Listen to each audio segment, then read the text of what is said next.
Assalamualaikum warahmatullahi wabarakatuh. Halo teman-teman, kembali lagi di video kali ini bersama saya Riyado dari Pendidikan Bahasa Arab semester 3 di kampus Tain Mandailing Natal. Baik, di video kali ini kita akan sama-sama belajar mengenai sejarah kodifikasi hadis. Sebelum kita ke sejarah kodifikasi hadis itu, alangkah baiknya kita mengetahui apa itu kodifikasi hadis terlebih dahulu.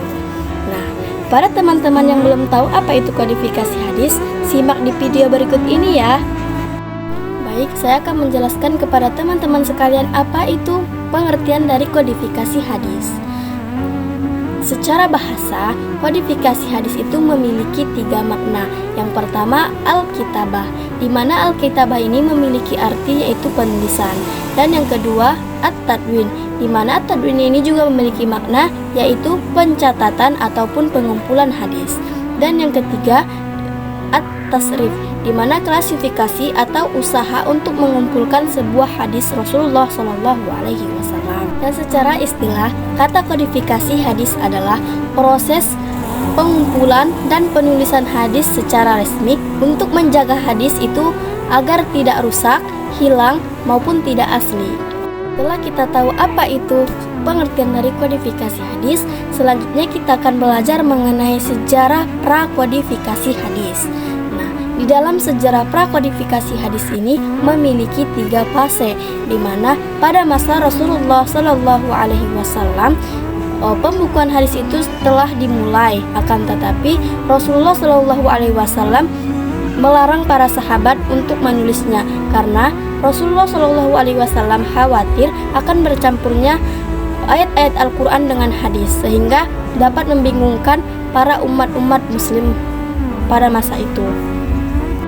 Di sisi lain, para sahabat sudah banyak yang mencatat perkataan atau sebuah hadis Rasulullah SAW, dan pada masa itu belum dibukukan karena terbatasnya alat tulis, sehingga kekhawatiran Rasulullah SAW dalam penulisan hadis pada masa itu berubah setelah ayat-ayat Al-Quran itu selesai dibukukan, supaya hadis-hadis Rasulullah SAW itu tetap terjaga, tidak hilang dan juga tidak rusak. Baik, selanjutnya kepada sejarah prakodifikasi di fase yang kedua yaitu pada masa sahabat, di mana pada masa sahabat ini setelah wafat Rasulullah SAW, pemerintahan Islam beralih kepada sahabat, di mana dimulainya dari Abu Bakar As-Siddiq sampai dengan Ali bin Abi Thalib. Dalam pemerintahan setiap sahabat ini berbeda-beda, di mana pada masa Umar bin Khattab, masa pemerintahan Islam, dalam meneliti atau pembukuan hadis ini, kodifikasi hadis ini sangat hati-hati. Dan pada pemerintahan Ali bin Abi Thalib muncullah hadis-hadis yang palsu atau hadis-hadis yang maudhu, sehingga kehati-hatian para sahabat pada masa itu sangat hati-hati. Kemudian sejarah prakodifikasi hadis di fase yang ketiga yaitu pengumpulan hadis. Dalam fase ini memiliki 4 fase juga, di mana yang pertama pengumpulan dan penulisan hadis yang dilakukan oleh sahabat dengan cara hati-hati dimulai sejak awal pertama Hijriah sampai dengan kedua Hijriah. Fase yang kedua yaitu penyempurnaan hadis yang dimulai sejak awal ketiga sampai dengan akhir ketiga. Dan yang fase ketiga di mana penghimpunan hadis dimulai sejak awal 4 Hijriah sampai dengan awal 6 Hijriah. Kemudian fase yang keempat di mana masa penyempurnaan hadis yang dimulai sejak akhir ke abad 6 Hijriah sampai dengan masa sekarang. Baik, setelah kita mengetahui bagaimana sejarah prakodifikasi hadis, maka selanjutnya kita akan membahas mengenai sejarah kodifikasi hadis. Sejarah kodifikasi hadis ini dimulai sejak akhir abad pertama Hijriah yang pada masa Khalifah Umar bin Abdul Aziz. Pada Khalifah Umar bin Abdul Aziz, Al-Quran telah dibukukan. Kemudian Umar bin Abdul Aziz memiliki ide untuk mengumpulkan sebuah hadis karena khawatirnya para penghafal hadis banyaknya yang meninggal dunia, sehingga upaya dalam pengumpulan atau penulisan hadis ini para sahabat mencari ke setiap daerah yang memiliki